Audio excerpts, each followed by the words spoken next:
Welcome back di channel Suara Horor 30. Tempatnya cerita-cerita horor dari Indonesia yang bikin bulu kuduk berdiri. Buat kamu yang baru pertama kali mampir, jangan lupa klik tombol subscribe biar gak ketinggalan cerita serem selanjutnya. Oh ya, buat yang mau belanja atau dukung channel ini, bisa langsung klik link di deskripsi atau link di bio. Siap-siap matiin lampu, pasang headset, karena cerita horor kita bakal dimulai sekarang. Jadi gini, ada cerita dari salah satu anak di kampus di Jawa Timur, namanya Raka. Dia biasa pulang malam karena ngerjain tugas di rumah temannya. Nah, suatu malam, dia pulang sendirian naik motor. Jalurnya emang agak ngeri, soalnya harus lewat jalan kecil deket TPU, tempat pemakaman umum. Awalnya aman-aman aja, motoran sambil dengerin lagu. Tapi pas udah deket kuburan, tiba-tiba musik di HP-nya mati sendiri. Padahal baterai masih 70%. Raka udah mulai ngerasa aneh, tapi dia cuekin aja. Paling error doang. Begitu lewat gerbang kuburan, tiba-tiba ada ibu-ibu berdiri di pinggir jalan, pakai kebaya putih lusuh. Rambutnya terurai panjang nutupin muka. Raka kira warga sekitar yang mau nyebrang, jadi dia pelanin motor. Tapi pas ngelewatin, ibu-ibu itu ngilang begitu saja. Padahal gak ada jalan buat kabur. Raka langsung merinding, bulu kuduknya berdiri semua. Dia gas motornya lebih kencang. Tapi makin jauh, makin banyak suara orang kayak lagi bisik-bisik di telinganya. Suara itu jelas banget, kayak ada yang ngomong, "Jangan lihat ke belakang." Namanya juga manusia, makin dilarang malah makin penasaran. Raka akhirnya ngelirik spion, dan di situ dia ngeliat ada sosok pocong duduk di jok belakangnya. Badannya kaku, kepalanya miring, dan kain kafannya udah kotor penuh tanah. Raka langsung pucat, hampir jatuh dari motor. Dia baca doa seadanya sambil gaspol. Pas udah keluar dari area kuburan, spionnya normal lagi. Pocong itu hilang. Tapi sampai sekarang, tiap lewat jalan itu, dia selalu ngerasa kayak ada yang ngikutin dari belakang. Besoknya, Raka cerita ke teman kosnya.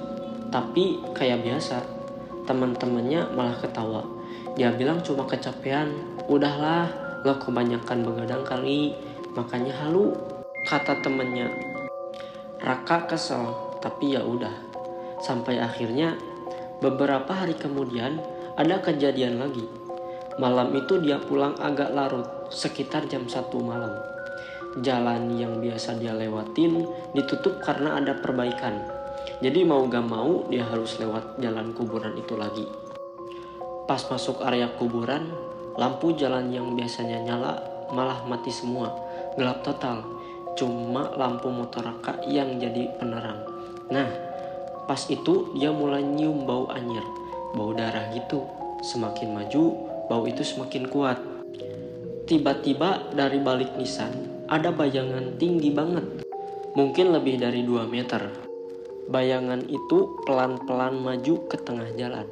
Rambutnya panjang banget, sampai nyeret ke tanah. Bajunya putih, kotor, kayak sobek-sobek. Raka udah panik, dia berhenti. Niatnya mau putar balik, tapi anehnya jalan belakang udah ketutup kabut tebal banget, kayak tembok putih. Jadi dia gak bisa mundur, terpaksa harus maju. Dan waktu dia maju, sosok itu tiba-tiba ngelangkah cepat banget ke arah motor. Matanya merah, mulutnya kebuka lebar, kayak mau nerka dia. Raka spontan teriak, gas motornya pol, sambil nutup mata setengah. Dia cuma mikir, jangan sampai jatuh, jangan sampai jatuh. Pas udah mau keluar dari area kuburan, tiba-tiba ada tangan dingin banget yang megang pundaknya dari belakang. Rasanya kayak es, dingin sampai tulang. Dia nekat nengok, dan benar aja, si pocong yang dulu itu nongol lagi. Kali ini dia benar-benar nempel di jok belakang, kayak nebeng motor. Raka hampir gila saking takutnya. Dia terus baca doa, sampai akhirnya jalan mulai rame dan keluar dari kuburan. Begitu lampu jalan nyala lagi, semuanya hilang. Tapi sejak malam itu, Raka sering mimpi aneh. Dalam mimpinya, dia selalu ketemu pocong yang sama. duduk di kursi belakang motornya, dan pocong itu selalu bisik, "Suatu saat gantian kamu yang aku jemput." Sejak kejadian itu, hidup Raka gak tenang. Setiap malam dia sering kebangun karena mimpiin pocong yang duduk di jok belakang motornya.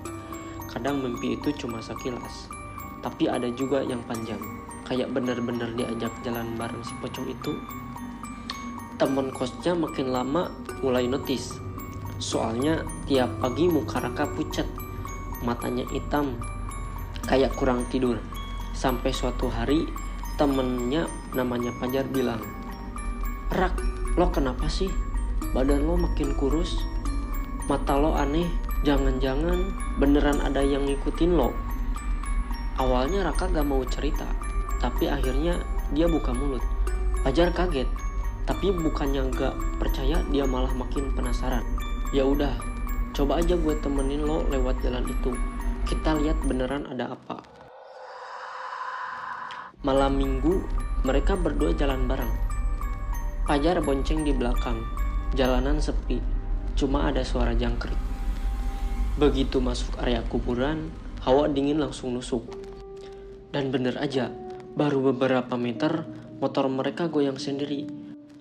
Kayak ada yang ikutan naik. Fajar spontan nengok ke spion. Mukanya langsung pucat. Rak, jangan panik. Tapi sumpah, di belakang kita ada yang duduk." Raka udah kebas sama rasa takut. Dia gas motornya, tapi anehnya motornya makin berat, kayak bawa 3 orang.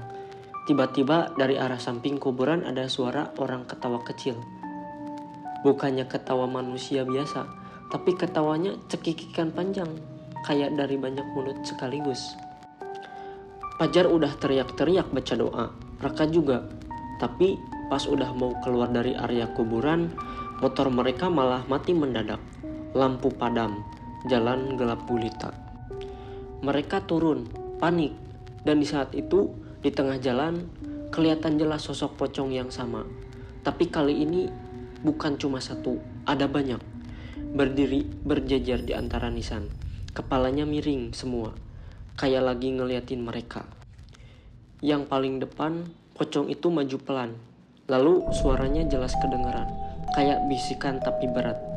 "Udah gue bilang, gantian kamu yang aku jemput." Raka sama Fajar berdiri kaku, gak bisa gerak. Pocong-pocong itu makin lama makin dekat. Jalannya lompat-lompat kecil, tapi suaranya keras banget, kayak tanah dipukul-pukul. Fajar gemeteran. "Rak, kalau kita diam di sini, habis kita." Dia buru-buru coba starter motor, tapi mesinnya malah bunyi krek kayak rusak. Raka akhirnya nekat. Dia tarik tangan Fajar. "Lari aja." Mereka lari sekuat tenaga, ninggalin motor di tengah jalan. Suara pocong makin dekat, kayak ngikutin dari belakang. Dan anehnya, setiap mereka lari, suasana kuburan makin panjang, kayak gak ada ujungnya. Tiba-tiba di telinga Raka ada suara bisikan, "Jangan lari, motor kamu udah kami bawa, sekarang giliran kamu ikut." Raka langsung jatuh tersungkur, badannya kaku, kayak ada yang nahan. Fajar panik narik-narik Raka, tapi Raka cuma bisa nangis sambil bilang, "Badanku udah berat banget Jar, ada yang narik." Di belakangnya, satu pocong udah bener-bener deket. Matanya merah, mulutnya kebuka lebar kayak mau makan kepala Raka. Fajar spontan baca ayat kursi keras-keras, teriak sampai serak.